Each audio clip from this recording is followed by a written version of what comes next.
नमस्कार, बहुत स्वागत है आपका। जी उत्तर प्रदेश उत्तराखंड देख रहे हैं पर आपके साथ मैं हूं आसिफ शेख। बुलेटिन की शुरुआत बड़ी खबर के साथ कर रहे हैं और बड़ी खबर प्रयागराज से आ रही है। हाईकोर्ट ने योगी सरकार की तारीफ की है। हाईकोर्ट ने कोरोना को लेकर किए गए कामों की सराहना की। सरकार ने बहराइच, श्रावस्ती, बिजनौर और जौनपुर जिलों की रिपोर्ट पेश की थी। अस्पतालों में चिकित्सा सुविधा की बढ़ोतरी की रिपोर्ट कोर्ट में दाखिल की गई। कोर्ट ने रिपोर्ट को देखते हुए योगी सरकार की तारीफ की। जिले में कोविड की रोकथाम और स्वास्थ्य व्यवस्था को लेकर भी योगी सरकार की सराहना की है। कोर्ट ने उम्मीद जताई है कि अन्य जिले भी इससे सीख लेंगे। अगली तारीख पर कोर्ट ने 5 अन्य जिलों की रिपोर्ट मांगी है। जिन 5 जिलों की और अब रिपोर्ट मांगी गई है वो है बलिया, भदोही, गाजीपुर, देवरिया और शामली। दिव्यांगों के वैक्सीनेशन के लिए अलग व्यवस्था पर भी हाईकोर्ट ने संतोष जताया है। आपको बता दें कि 7 जून को इस मामले की अगली सुनवाई होगी। दरअसल कोरोना पर दायर जनहित याचिका पर सुनवाई करते हुए हाईकोर्ट ने सरकार की तारीफ की। Justice VK. श्रीवास्तव की मौत के मामले में जांच रिपोर्ट भी हाईकोर्ट को सौंपी गई है। कमेटी ने इलाज संबंधी जांच रिपोर्ट हाईकोर्ट को सौंपी है।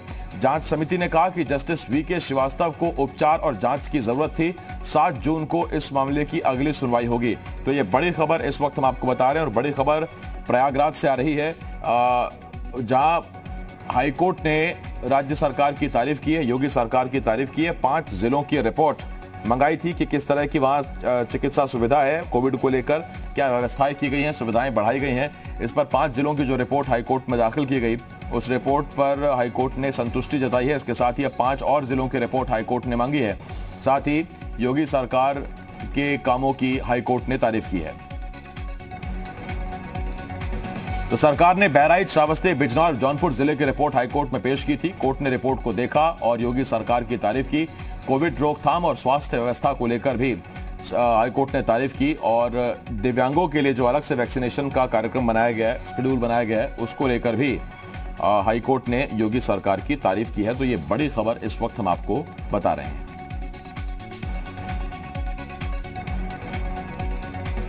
पवन सिंगर, जी मीडिया संवाददाता, इस वक्त इस बड़ी खबर पर हमारे साथ जुड़ रहे हैं।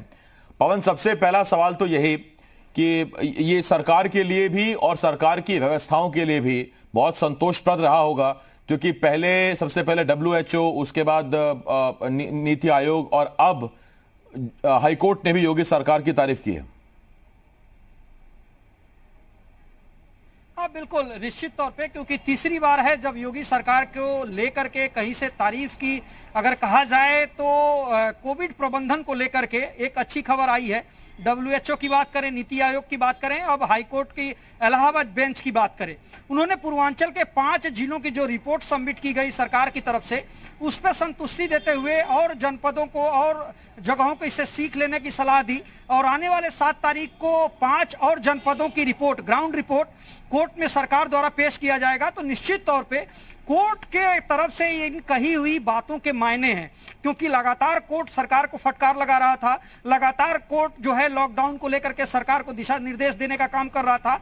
अब जब आज सुनवाई हुई और उसमें जब स्टेटस रिपोर्ट सौंपी गई पूर्वांचल के 5 जनपदों का, उस पे कोर्ट की जो टिप्पणी थी वो निश्चित तौर पे सरकार के लिए खास तौर से एक बूस्टर का काम करेगा। और आने वाले समय में, क्योंकि ग्रामीण क्षेत्रों में जो स्थिति थी उसको लेकर के कोर्ट काफी परेशान थी और नाराज भी थी। अलग अलग टीमों का गठन करने का आदेश दिया था, कई तरीके से जुडिशरी के लोगों को भी उसमें इन्वॉल्व करने का काम किया था। अब जब इस प्रबंधन को लेकर के कोर्ट खुश है तो निश्चित तौर पे सरकार के कामकाज को लेकर के जो तरीका है, खासतौर से ग्रामीण क्षेत्रों में जो अभियान चलाया गया है, चाहे वो टेस्ट की बात करें या ट्रेस करने की बात करें या ट्रीटमेंट की बात करें, इन तमाम विषयों को लेकर के कोर्ट ने अपनी संतुष्टि दी है। उत्तर प्रदेश सरकार के कामकाज को लेकर के निश्चित तौर पे उत्तर प्रदेश सरकार के लिए उपलब्धि है।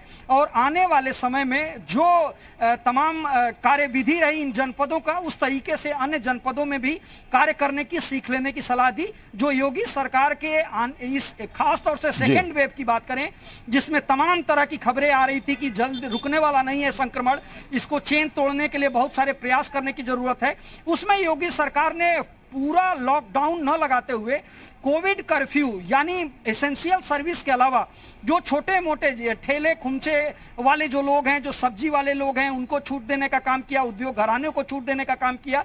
और इन सारी कार्यविधि के बीच में संक्रमण को रोकने का काम किया। इन तमाम बातों को लेकर के कोर्ट ने संतुष्टि जाहिर की, जो उत्तर प्रदेश सरकार के लिए उपलब्धि है। पवन, पहले 5 जिलों की रिपोर्ट मांगी गई थी हाईकोर्ट की तरफ से, अब दूसरे 5 जिलों की रिपोर्ट मांगी गई है, तो इन जिलों की कुछ शिकायतें हाईकोर्ट तक पहुंची है या रैंडम हाईकोर्ट खुद ये परख रहा है कि जिलों में क्या व्यवस्था है कोविड से लड़ने को लेकर? देखिए, कई सारी याचिकाएं भी थी, पीआईएल भी दाखिल किया गया था, ग्रामीण क्षेत्रों में ट्रीटमेंट को लेकर के, और कई सारी बातें कही गई थी जिसको लेकर के कि ग्रामीण क्षेत्रों में वो सुविधाएं नहीं है जहां पे मेडिकल शहरों में मिलता है, वो मेडिकल सुविधाएं ग्रामीण क्षेत्र में नहीं है। उन तमाम बातों को लेकर के सरकार ने जो स्टेटस रिपोर्ट दाखिल किया उसमें इस बात का जिक्र है कि किस तरीके से मेडिकल सुविधाओं को सरकार ने बढ़ाने का काम किया, किस तरीके से वहां पे एक अभियान चलाने का काम किया, खासतौर से छोटे जनपदों में और छोटे जनपदों से जुड़े जो ग्रामीण इलाके थे वहां पे किस तरीके से काम करने का सरकार ने काम किया। इन तमाम बातों को लेकर के कोर्ट में सरकार ने स्टेटस रिपोर्ट दाखिल की, जिसको लेकर कोर्ट ने सरकार की तारीफ की और संतुष्टि जाहिर की, और आने वाले 5 जनपदों की रिपोर्ट जो 7 तारीख को मांगा है कोर्ट ने, सरकार निश्चित तौर पे उन जनपदों का रिपोर्ट कोर्ट के सामने रखेगी। तो ये तमाम ऐसी बातें हैं जो सेकेंड वेव के दौरान तमाम खबरें छपी, तमाम तरह के। बिल्कुल, मैं लौट रहा हूं इस पर आपके पास पवन। इस वक्त प्रयागराज से विशाल मेरे सहयोगी हमारे साथ जुड़ गए हैं। विशाल, आपके पास आ रहा हूं, क्या कहा आज हाईकोर्ट ने? देखिए, इलाहाबाद हाईकोर्ट में जनहित याचिका को लेकर सुनवाई हुई है। 2 जजों की बेंच इस पूरे मामले की सुनवाई कर रही थी। पिछली सुनवाई में यह तय हुआ था, कोर्ट ने समय दिया था केंद्र सरकार और यूपी सरकार को कि जो स्वास्थ्य सेवाएं हैं उनसे संबंधित अपनी जो तैयारियों की रिपोर्ट है वो कोर्ट में सबमिट किया जाए, क्योंकि पिछली बार ये याचिका डाली गई थी कि उनको थोड़ा सा समय दिया जाए, तो कोर्ट ने पिछली बार समय दे दिया था। आज जब सुनवाई हुई है तो कोर्ट ने ये पूछा है कि आपने क्या कुछ अपनी स्टेटस रिपोर्ट बनाई है उसको सबमिट करें।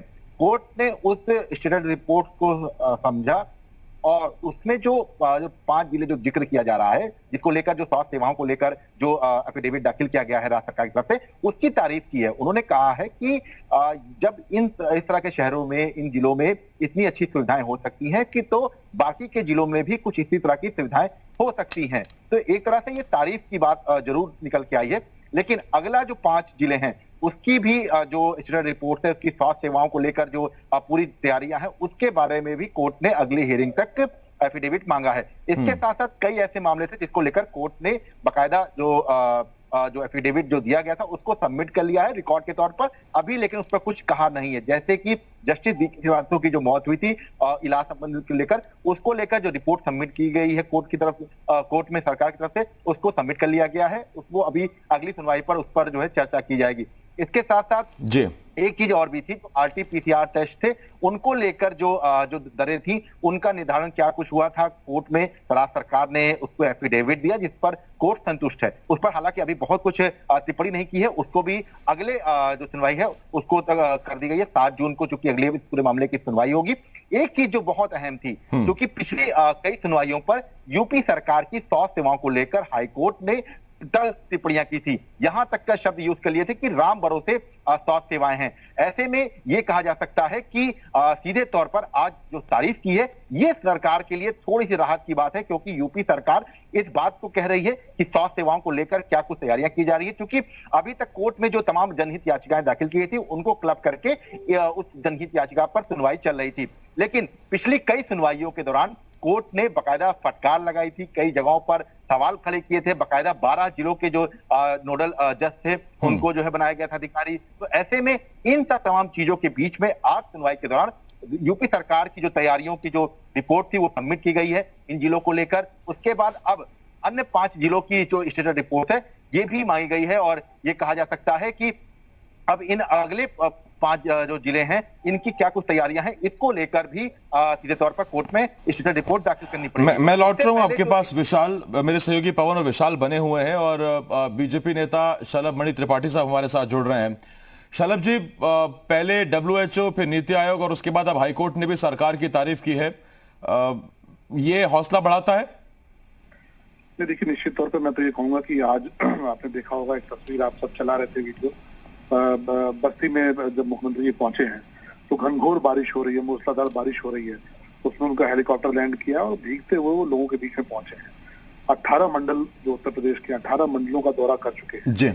आमतौर पर बहुत से लोग हैं जिनको कोविड होता है, हम सब भी उस पीड़ा से गुजरे हैं, तो डॉक्टर इस बात की सलाह देते हैं कि नहीं, कोविड के दौरान आप आराम कीजिए, कोविड के बाद कम से कम 15-20 दिन आराम कीजिए। लेकिन मुख्यमंत्री जी ने लगातार कोविड के दौरान भी काम किया, और जिस दिन नेगेटिव हुए उसके बाद से देखिए 18 मंडलों का दौरा कर चुके हैं, 26 दिनों के अंदर की बचे हैं, हजारों किलोमीटर की यात्रा कर चुके हैं, तो गांव-गांव तक पहुंच रहे हैं। कंटेनमेंट जोन में मुझे लगता है देश के पहले मुख्यमंत्री होंगे जो कंटेनमेंट जोन में जा रहा है, लोगों से पूछ रहे हैं कि दवाई मिली कि नहीं मिली, आपको गाइडेंस मिल रहा है कि नहीं मिल रहा। तो निश्चित तौर पर जो माननीय अदालत से जो प्रशंसा मिलती है, इस तरह के उत्साह बढ़ता है, सरकार का भी उत्साह बढ़ता है। और ये मैं कहूंगा कि ऑनरेबल कोर्ट ने इस बात को एक्नॉलेज किया है। ये अपने आप में एक बड़ी बात है कि जिस तरह मुख्यमंत्री जी दिन रात लगे हुए हैं उत्तर प्रदेश के हर एक व्यक्ति को बचाने के लिए, हर व्यक्ति को सुरक्षा देने के लिए, निश्चित तौर पर कोर्ट से इस तरह की जब टिप्पणी आती है तो मनोबल तो बढ़ता है। जी, एक सवाल मैं आपसे यहाँ ये पूछना चाहता हूँ शलभ जी, ऑक्सीजन की आपूर्ति और मरीजों की मौत को लेकर कोर्ट ने मेरठ और लखनऊ का भी जिक्र किया था, चिंता भी जताई थी, डीएम को बुलाया था, तलब किया था। विपक्ष उस टिप्पणी को लेकर अब तक निशाना साधता रहा है, तो ये सियासी तौर पर भी एक पलटवार हुआ है विपक्ष पर। देखिए, हम तो सिर्फ इतना कहते हैं कि जो माननीय अदालत ने जो टिप्पणी की है, या आप सब जो लोग समीक्षा कर रहे हैं, उससे बड़ा कोई सर्टिफिकेट नहीं है, जनता से बड़ा कोई सर्टिफिकेट नहीं है। और विपक्ष में कौन से लोग बैठे हैं आप देखिए ना, आजमगढ़ मुख्यमंत्री जी होकर चले आए, वहाँ के मेंबर ऑफ पार्लियामेंट कौन है, मुख्यमंत्री जी सैफई होकर चले आए, वहाँ के कौन से रहने वाले व्यक्ति है, वो कुछ नहीं कर पा रहे थे, केवल गंगाजल छिड़कवा रहे हैं। बताइए, हिंदू संत के लिए जो कि मुख्यमंत्री हैं, दिन रात कोविड होने के बावजूद काम कर रहे हैं, आप उनके लिए नफरत भरी भाषा का इस्तेमाल कर रहे हैं। और चलिए नफरत भरी भाषा का इस्तेमाल करिए, आप गंगाजल छिड़कवा रहे हैं, एक हिंदुत्व का आप अपमान कर रहे हैं, मुख्यमंत्री डेमोक्रेटिक सेटअप में जो मुख्यमंत्री हैं उनका आप अपमान कर रहे हैं। तो ऐसे लोगों को जनता देख रही है कि उन्होंने क्या किया, अपने घरों से बाहर नहीं निकले, एसी कमरों से बाहर नहीं निकले, लेकिन मुख्यमंत्री जी जो दिन रात काम कर रहे हैं, चाहे मूसलाधार बारिश हो, चाहे वो काफी कड़क गर्मी हो, धूप हो, छिटकती हुई धूप हो, उसमें भी जाकर काम कर रहे हैं। और मुझे लगता है कि उत्तर प्रदेश की 24 करोड़ की जो आबादी है, आप बाकी प्रदेशों की तुलना करेंगे तो उनकी तुलना में बहुत बेहतर ढंग से मैनेजमेंट हुआ है। उत्तर प्रदेश में कोविड को जिस तरह रास्ता रोका गया है, 24-25 करोड़ की आबादी में हमसे जो आधे के राज्य हैं, वहां को अगर आप देखेंगे और उत्तर प्रदेश को देखेंगे, तो निश्चित तौर पर उत्तर प्रदेश के जो लोग हैं आज वो इस बात को लेकर गर्व महसूस करते हैं कि योगी आदित्यनाथ जी उनके मुख्यमंत्री हैं, जो सेवक की भांति पूरे प्रदेश की सेवा कर रहे हैं। चूंकि आप सूचना सलाहकार हैं शलभ जी, एक आखिरी सवाल मैं आपसे जरूर पूछना चाहूंगा। मेरा सवाल यह है, महाराष्ट्र में हाल ही में बड़ी तादाद में बच्चे कोरोना संक्रमित हुए हैं और एक्सपर्ट्स बता चुके हैं कि थर्ड वेव में हो सकता है कि देश के बच्चे इसकी ज्यादा चपेट में आए। उत्तर प्रदेश में बच्चों को कोविड से बचाने के लिए, और अगर भगवान न करे उन्हें कोरोना हो, तो उसके लिए क्या व्यवस्थाएं की जा रही हैं? देखिए, मुख्यमंत्री जी ने जब से इस बात को लेकर एक आशंका जताई गई है, उस दिन से मुख्यमंत्री जी लगातार इसको लेकर प्रतिबद्ध हैं। और जो बच्चों के लिए जो पीडियाट्रिक आईसीयू बनाने का हर जिले में उन्होंने ऑर्डर कर दिया है कि हर जगह पे 100-150 बेड रखे जाएं। आपने तस्वीरें देखी होंगी, गोरखपुर में खुद जाकर बच्चों के वार्ड में जाकर उन्होंने जो बच्चे वहां पर भर्ती थे पहले अलग बीमारियों की वजह से, उनसे भी मुलाकात की है। मुख्यमंत्री जी इसको लेकर प्रतिबद्ध है और हम सब चाहेंगे भगवान न करे ऐसी स्थिति कभी आए कि हमारे जो प्रदेश के बच्चे हैं, देश के बच्चे, उन पर कोई संकट है। लेकिन अगर ऐसी स्थिति आती है तो मैं एक बात जरूर बताना चाहूंगा, उत्तर प्रदेश में एक बीमारी थी इंसेफेलाइटिस, जो कई सालों से, कई दशकों से थी, और मुख्यमंत्री जी ने उसका उन्मूलन किया। उत्तर प्रदेश और पूर्वांचल में उसका उन्मूलन हुआ है। हम सब इस बात को मान के चल रहे हैं कि अगर ऐसी स्थिति आती है, ईश्वर न करे, तो उससे भी लड़ने के लिए पूरी तौर पर सरकार तैयार है और मुख्यमंत्री जी की मेहनत जरूर रंग लाएगी उसमें। बहुत धन्यवाद आपका शलभ जी, जुड़ने के लिए हमारे साथ। शलभ त्रिपाठी, सूचना सलाहकार उत्तर प्रदेश, हमारे साथ फोन लाइन पर जुड़े हुए थे। और पवन, आपका और विशाल, आपका भी बहुत बहुत शुक्रिया। पवन लखनऊ से इस वक्त, विशाल रघुवंशी प्रयागराज से हमारे साथ जुड़े हुए थे। एक छोटे से